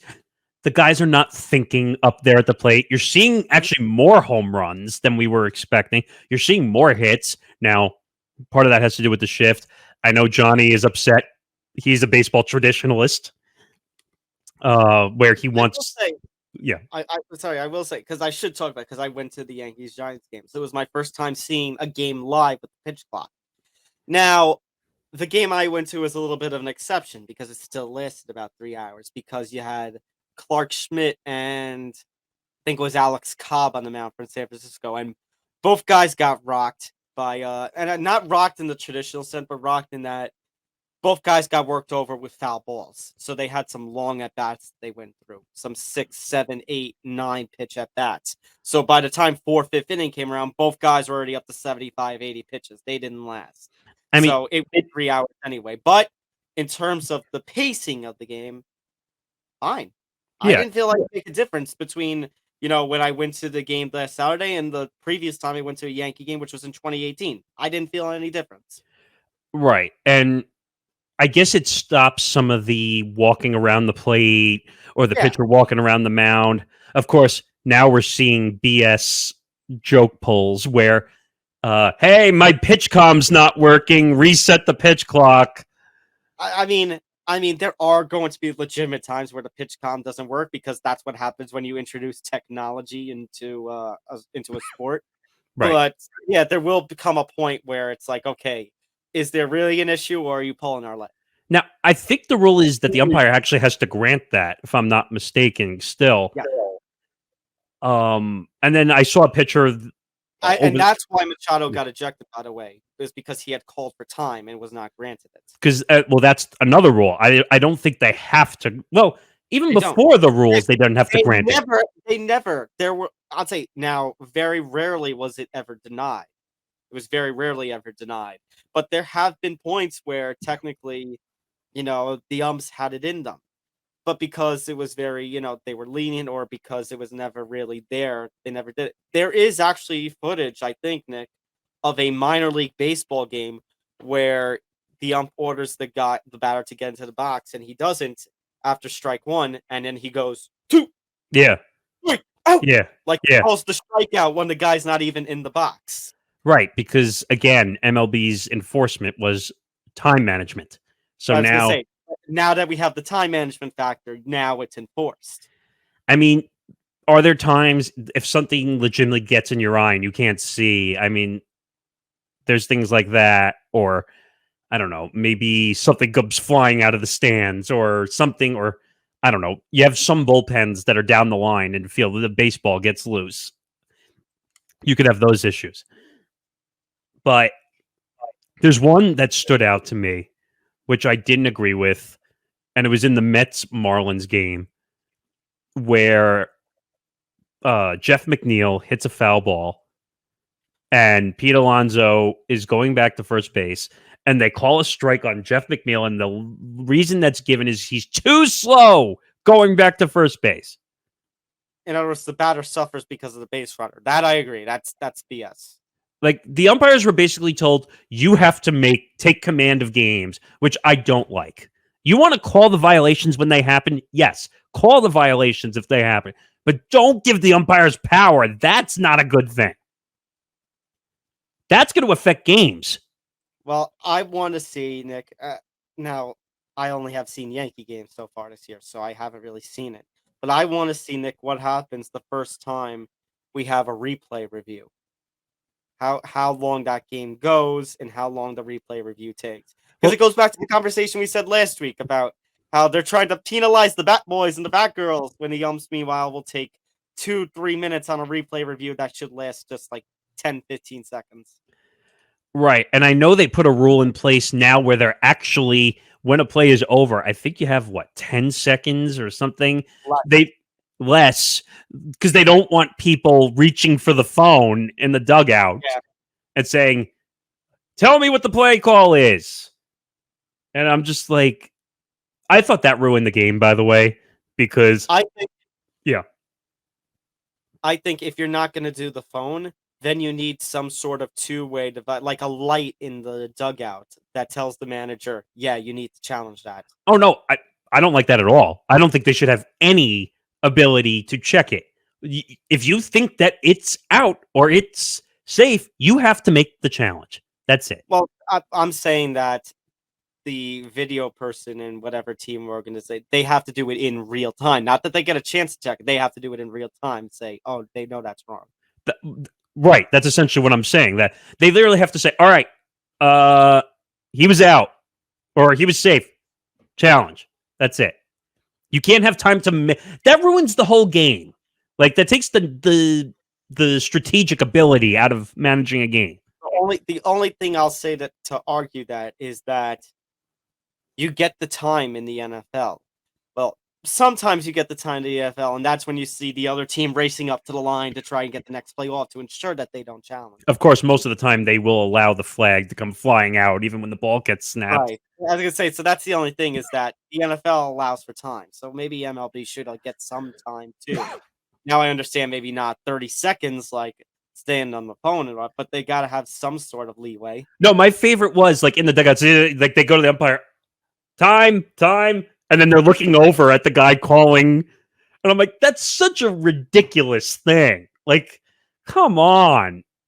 I do like, though, that they're calling more balks because I think they had too much leeway with some of that, where they were getting away with a lot of things. Is it a little too much? Probably, but I like that they're enforcing some of the rules. I like to see more stolen bases. That was a part of the game that kind of went away.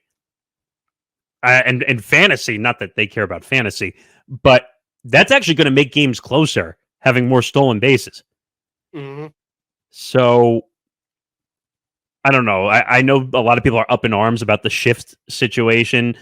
And again, Johnny from our show Game On the network would say, well, you're not going to tell a defense to play 3-4. Now, let me see how I can reiterate this in another way. That did you see what teams are doing with some of their outfielders to make it look like a shift? The champagne.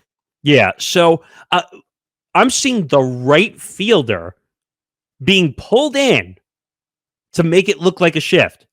Nick, I said this last week. You are going to see there are people who are going to pull this. They're going to basically skitter around the rules. And if they make another rule, they'll skitter around that. It's like I said with the NBA stuff, with the load management. There's no way around it. Teams will just find another way to figure it out. Now, exactly. The one difference I will say with that little workaround, if the ball gets hit over your head, the game is over. So I guess in a sense it does work because you're technically taking the risk, which is what MLB wants and the fans want. Hey, take that risk to win that game. Mm-hmm. Then you either are gonna, hey, it paid off, or oh shit, I lost because I decided to shift. So I don't know. I disagree with Johnny that like the shift is whatever.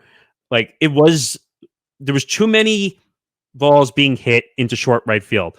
I didn't care if you wanted to shift in the infield. That was my one thing. You want to keep them on the dirt and you want to shift, that would have been okay with me. I don't want to see someone 50 feet in right field getting a ground ball into the grass. That would be a hit in most places. So there was one game though, and I can't remember what it was. I think I started to mention it, the complete game. It was an hour and 57 minutes. Did you think 2-3 years ago we'd ever see a game go an hour and 57 minutes? No, not at all. Now, there was more complaints as well about concessions in the stadium. Did you hear about this? Oh, hold on. You're talking about Sandy Alcantara. What, for Miami? Yeah, pitching the complete game. He is one of the premier aces in baseball. Mm-hmm. But what's the concession thing? So now, and again, because knowing this from watching the Yankee games, Kay told the story, I don't know if it was either on the Yankee broadcast or on the radio show he does, that, it had to be at the Yankee game, that his wife and kids were waiting on a long line at one of the concession stands. Because again, they only have the average amount of workers because it was yeah. Did they get denied because the game was going too quick? Well, so Kay said they were waiting on the line for like 28 minutes. They missed 4 innings. Oh, 4 innings. God. Think about this. That's now the opposite extreme. I know. So now, but again, this goes back to finding other issues with rules. But our team's going to say, hey, we need to hire more people, or else people are not going to buy concessions because they're going to miss innings. Right. Or are you going to run to the bathroom because the lines are so long, you're going to miss 2-3 innings? You're like, oh, well, I missed the most important part of the game. Mm-hmm. Thankfully, because of the previously mentioned pace, I only missed like half an inning, half to one full inning of the Yankee game I went to. You know what it's going to force, though, and it might be a good thing, actually, showing up earlier and eating and taking in the atmosphere of a stadium. But that's also going to mean, that also might mean the park will have to open earlier. So the Yankee Stadium gate opens 90 minutes before the game. Maybe you got to open 2 hours then before the game, or 2.5 hours. Well, I think an hour and a half is enough. It's just showing up a little bit earlier. I know. But my point was like, maybe my other experience is because it's minor league baseball, it's different. But like when the Staten Island Yankees were thing, it was always an hour before the game. So if you have a stadium that's an hour before, maybe then you got to do 90 minutes before the game. Then I mean, not everyone is the Yankees, I guess, because there's more to see, there's more to do. They're willing to open an hour and a half. Exactly. Like, I don't know if the Kansas City Royals are willing to open an hour and a half before a game. Just saying. But all in all, good. Is there always going to be issues with baseball? Yes. And we all know it's because of one person.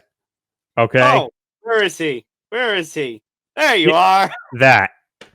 I said this last week, I think, that he's already talking about going back on half the rules that he set. Yep. Why do it then? Why do it? Why don't you just remove the pitch clock again while you're at it? Hang on, Nick. Look at all the failure. Yeah. He's pretty much destroyed the sport of baseball, to be honest. I mean, people are still going after our videos on how I said canceling the World Baseball Classic.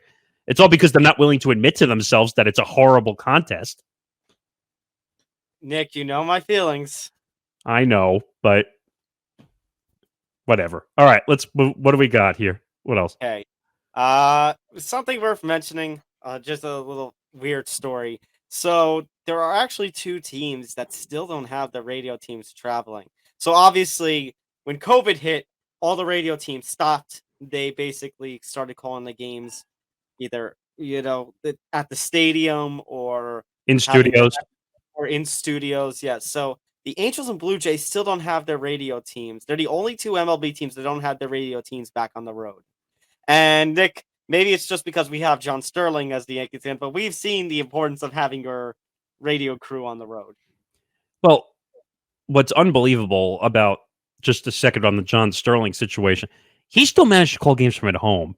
The man is what, 81, 82 years old?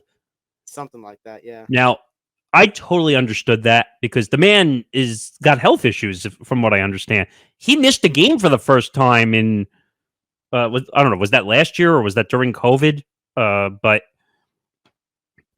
there's certain situations, and this, and I have a whole nother situation for the Angels as well that you and I discussed, and you know what I'm talking about. Mm-hmm. Artie Moreno is the worst. The Angels are the worst. The Angels are what is the term you used before we started the podcast about what the Angels are going to be this year? I used the term. You said like a punching bag of some sort.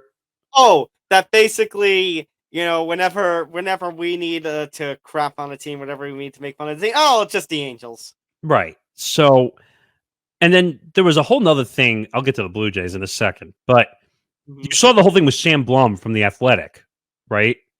Mm-hmm. That basically he was told he's too negative to be on their radio station. Bye. And actually, Nick, Sam Blum is the one who put out the report that the Angels radio team was not traveling. He said, I quote, "The Angels are one of two major league teams that will not travel their flagship English-speaking radio booths on the road. The Blue Jays are the other team." Moreno cited cost as one reason and also pointed to a lack of tangible benefit to being on the road. But several people experienced in the profession were unconvinced by those arguments. I mean, one thing, first of all. Why the fuck you lying? Why you always lying? Oh my God. Stop you fucking lying. You're really going to tell me that cost is the reason you're not bringing your radio broadcast on the road? Are you kidding me? The Angels? Probably market 2 behind New York? You have the most expensive player in all of Major League Baseball who's making $35 million this year? And the guy who's going to be the next most expensive player in Major League Baseball. You basically had to pay off Albert Pujols' last 5 years of his contract because he basically couldn't play? Yep. And what was the other reason you said besides the money? Oh, because that there's no lack of tangible... Hang on, I exited the story already. Sorry. You did say something about lack of resources. I remember you saying that. Lack of tangible benefit to being on the road. I'm sorry, what? Now I'm stealing phrases from everywhere. In other words, because, they could just call the game from home or a studio. They don't need to actually be there. Yeah, I mean, so that's why, that's completely not why we're making fun of John Sterling when he was at home calling the game. And it's like, so I'm going to drill deep. That's high, that's far, that's caught at second base. I mean... and we all know Rob Manfred will never admit it, but there are more mistakes calling the game from at home than ever. Because you're not there. You can't feel the atmosphere of being there. And if you're a baseball commentator, don't you want to be there? Don't you want to be at the ballpark? What's interesting, though, is a lot of the commentators in baseball are on the older side. I noticed that. And that's a problem. At the height of COVID, I understood that. Okay? Nick, 65 to death. 65 to death. 65 to death. Yeah, it's about right. I mean, but to say lack of tangible resources and money, give me a break. You're in Los Angeles. That excuse doesn't fly. Artie, just sell the team. Sell the team. You already faked this out once that you were trying to sell the team. Mm-hmm. And Nick, I'm telling you, he's going to keep Shohei Ohtani past trade deadline because we're gonna re-sign Shohei, despite the fact that Shohei has said, he's not so happy with the Angels. And Nick, by the way, you brought up the World Baseball Classic before. You know what I think is gonna be the one team that suffers the most because of the World Baseball Classic? The Angels. And I'm gonna tell you why. Yes, Edwin Diaz is out for the year for the Mets. Yes, Jose Altuve is out currently for the Astros. The reason I say the Angels, let's go back to that last at bat. The Shohei Ohtani Mike Trout one. You talk about how not important it is, not thing. But you know what? That last game and that last at bat, you know what you did? You just gave Shohei Ohtani and Mike Trout a little bit of that intense playoff like atmosphere that they have not been able to see, especially somebody like Mike Trout, who's already been there 10 plus years. You are going to cause, you are going to get some more tension because Shohei is already doing it. Wouldn't be surprised if Trout's doing it, where they're looking around saying, what the bleep am I doing here? Because this team is not winning. This team is not going to get to that same success. Bleep you, Artie. I'm out of here. And that's the problem you're running into, which, well, Mike Trout's kind of fucked at this point with the contract because who's going to take that contract on considering Mike Trout's injury situation? While I agree, Nick, it's not going to cause a healthy locker room. No, I'm 100% in agreement with you on that. But I wonder if Ohtani is gone, does Mike Trout say, this situation fucking sucks. I need to get out of here. But and the Angels are going to have to pay off most of that to get rid of it. I agree. But I think some of that is going to be caused by Artie's stupidity and selfishness. Because I know you said they have to trade Shohei Ohtani. And logic, Nick, points to yes, that if they are, as they have been for the last several years, then at trade deadline, they should get whatever they still can with Shohei and give him as a rental to whatever team is in the hunt for the playoffs. The Dodgers, the Mets, the Astros, the Yankees. But I think Artie is going to be so selfish and so egotistical, thinking, oh, despite everything, we're going to re-sign Shohei. I think Artie Moreno is going to be his own downfall. You know what the scary part is? If he actually tried to trade Ohtani at the deadline, not that and again, you might want to file this under crazy take, which I'm about to make, but I could see the Angels going to the Mets and getting Pete Alonso for Shohei Ohtani. Hang on. You're telling me that wouldn't be a possibility? I mean, Shohei Ohtani's got more offensive and pitch ability than Pete Alonso. But Shohei is also a rental this season. Pete Alonso, I don't think, is a rental. He's under contract. Wait a second. Going to the Mets, Steve Cohen, richest owner in sports. You talk to Ohtani, hey, I'll give you the $50 million a year. But Nick, you don't think Shohei Ohtani's going to want a chance to explore, the one chance he's going to get to explore free agency, possibly? Well, that's up to the Angels, first of all, if they want to trade him or not. And again, I'm telling you, Artie is going to be stupid and won't do it. Now, I don't know. Well, I guess technically Shohei has not been in the league long enough where I guess technically he could refuse a trade, but that would not look good on his part. But, I mean, would the Yankees do it? I don't know. Would they do it even for a rental's sake? I don't know. That would be a heck of a trade if it happened. It would be. I mean, can you imagine Shohei Ohtani behind Garrett Cole in the pitching rotation? That would just be insane in every way. Yeah. But you could say the same. What did you say? I said, if only I can dream. I mean, only in my dreams, Nick. I mean, imagine if he was in the Mets rotation. I mean, unfortunately, you have two 40-year-old geezers as your aces that can't stay healthy. And Justin Verlander has been on the IL for what seems like forever. But I guess Max Scherzer and Shohei Ohtani would be a heck of a 1-2 if that's how you had it. Just to move over to the Blue Jays situation, I could even say that there could be a legitimate situation still, technically, for Toronto. Not saying that they shouldn't be traveling, but if you remember for the longest time, they had a move, and you and I should know this because we did an interview with the Buffalo minor league team GM, if you remember. And we spoke about that whole situation when Toronto, basically, how many years were they in Buffalo, essentially, when they traveled back and forth? I'm sorry. I was trying to find the story on it. So I don't see any reasoning that the Blue Jays or Sportsnet are providing as to why they're keeping the radio crew at home. I'll give you a reason, Probably just that, yeah. but So your question came before? I was saying that if you remember the interview we did with the Buffalo minor league GM, I don't know which minor league team it was. I can't remember, but It had Buffalo Bisons. that's it. And by the way, that guy was very nice. I can't remember his name at the moment. I don't know if he's still the GM, but like he gave us a really long interview and he broke it all down for us. Sprague. Oh, Sprague's right, and Sprague. he was a very nice guy, by the way, and was very honest and upfront what MLB did and when they came in. But that was a whole issue because they had to get out of Canada so they could play during the MLB season.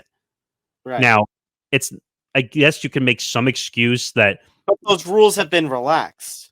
Agreed, but I'm just saying if you're looking for some kind of legitimate reason because they're in Canada and traveling to the U.S. Yes. I mean, but the Angels, there's absolutely zero excuse. Oh, there's zero excuse. The Angels should be traveling everywhere. I mean, what I did hear, and I don't know if you heard it during the San Francisco Yankees series, apparently one of the TV guys was doing it at home. Really?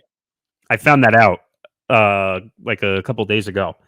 But come on, man. Like, baseball needs to be called in person. We've seen all the mistakes.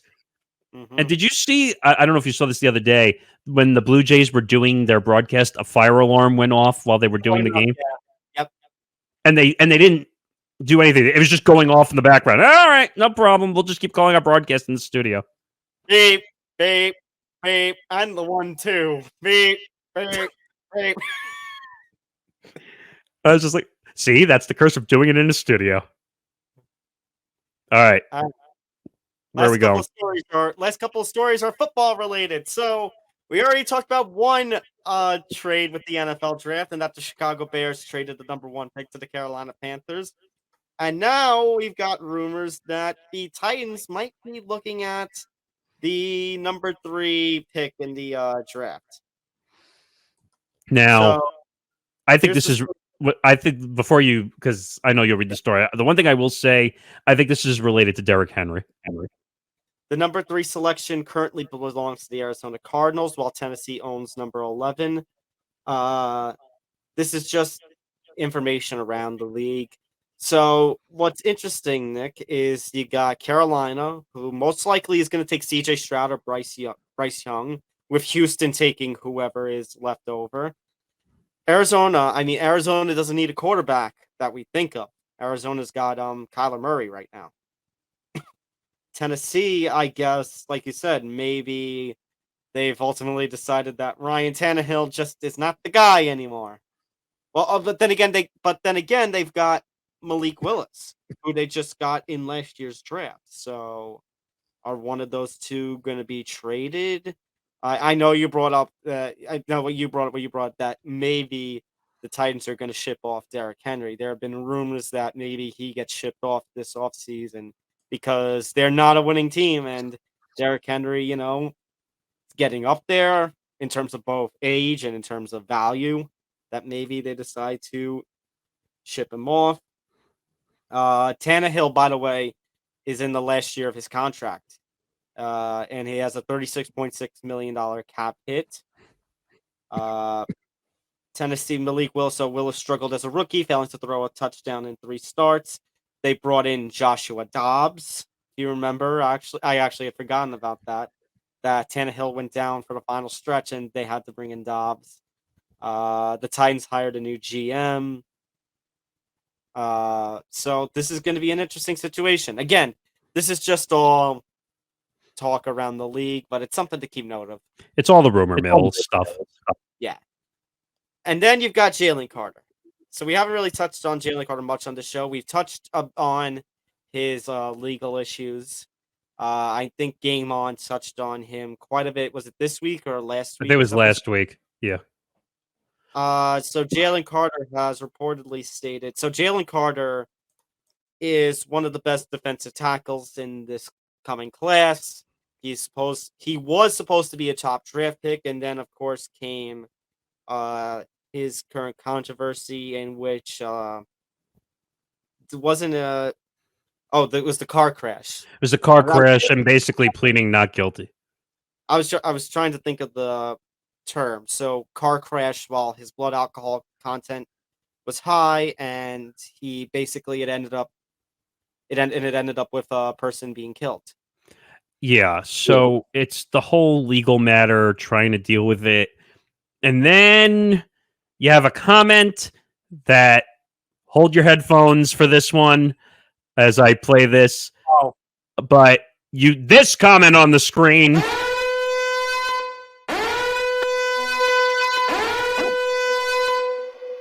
Yeah, red flag alert. Very big red flag alert here. Because I see this comment come out where Jalen Carter is not taking meetings with teams under the 10th pick. And I was like, all right. And I understand the kind of talent that he has, and I understand he even sees some bit of himself in that. But don't you want to meet with every single team, just in case, because of what your legal matter is, your stock might plummeted? Yeah. So I mean, would you rather have 10 teams or 32 teams? Exactly. So, Nick, this might be a little extreme. I told you I was going to make this take. I think Jalen Carter will be the biggest bust in the NFL since DeMarcus Russell. Actually, I almost agree with you on that one. I think the direction he is heading is not one I want to be in. Now, the one thing I will preface with JaMarcus Russell, I think wasn't he like drinking cough syrup or something and like doing some weird shit, and like he had legal trouble, if I'm not mistaken. And like there was also like I'm trying to look this up, but he definitely had legal issues. I remember. I want to make sure I confirm this. And his pro day was very disappointing. I found it. So JaMarcus Russell was arrested and charged with possession of codeine syrup. Okay. Yeah, that was it. But yes, Jalen Carter's pro day was disappointing. He ran out of breath and couldn't even run, if I remember right. Basically. So now, same thing, legal issues, dealing with legal issues. I remember when JaMarcus Russell came out of college, everyone expected him to be oh my God, he's going to be the next big quarterback. And then the legal issues happened, and then he was a bust, and he was gone. So, I'm just saying, I'm looking at Carter, his ego, the legal issues that he's facing, the pro day that was disappointing. These are not good signs. This is a sign of somebody who is going to be very disappointing. Yeah, I think this is going to be a bust, like you said. It's unfortunate that he's letting ego get in the way of possibly even getting drafted at all. So, I don't know what happens here. Jalen Carter has already committed the awful sin of killing somebody in a car crash. I don't know. Do you have to say allegedly at this point? I mean, he pretty much did it. Allegedly. He's still going through the legal issues. So he may not even... I don't think he's even going to get drafted at this rate. He'll get drafted. There'll be a team that'll say, screw it. Who was the name of the player? And I can't remember. I'm sure I've asked you this before. The one that had the mask with the drug issue. Was it Tunsil? It was Tunsil. That's it. Because remember, like, he was supposed to be top, 5 draft, and then the whole drug mask thing came out on social media, and that knocked him. I think he got drafted, but it was, quite a few rounds later. Nick, Joe Mixon was the top running back in the 2017 class, and then I think there was footage that came out of him hitting a woman, and he fell to 48. Didn't he just recently have another issue, if I'm not mistaken? Yeah. So it'll be interesting to see what happens with him. But going back to Carter, it's going to be really interesting to see where he falls in this draft. If he's going to get selected in the first round, who's going to take him? If he gets selected in the first round at all. My gut tells me he's not going to get picked in the first round. That's just especially with this coming out now, saying that he won't take meetings below the top 10 echelon.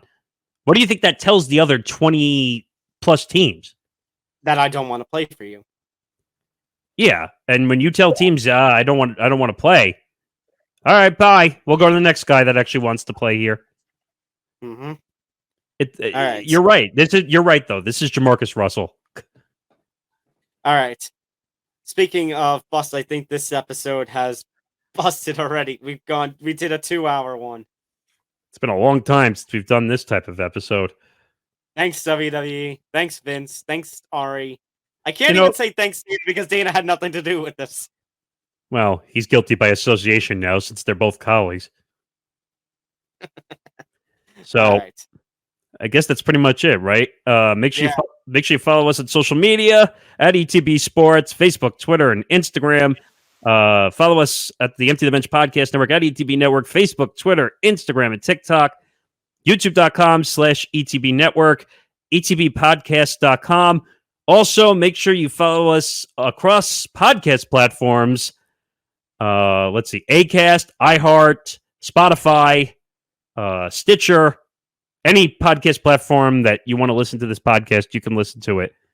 So make sure you check it out. All right. For Nick Morgasen on Albano, we'll see you next week with episode 180. Until then, take care. Good night, everybody. See you next week.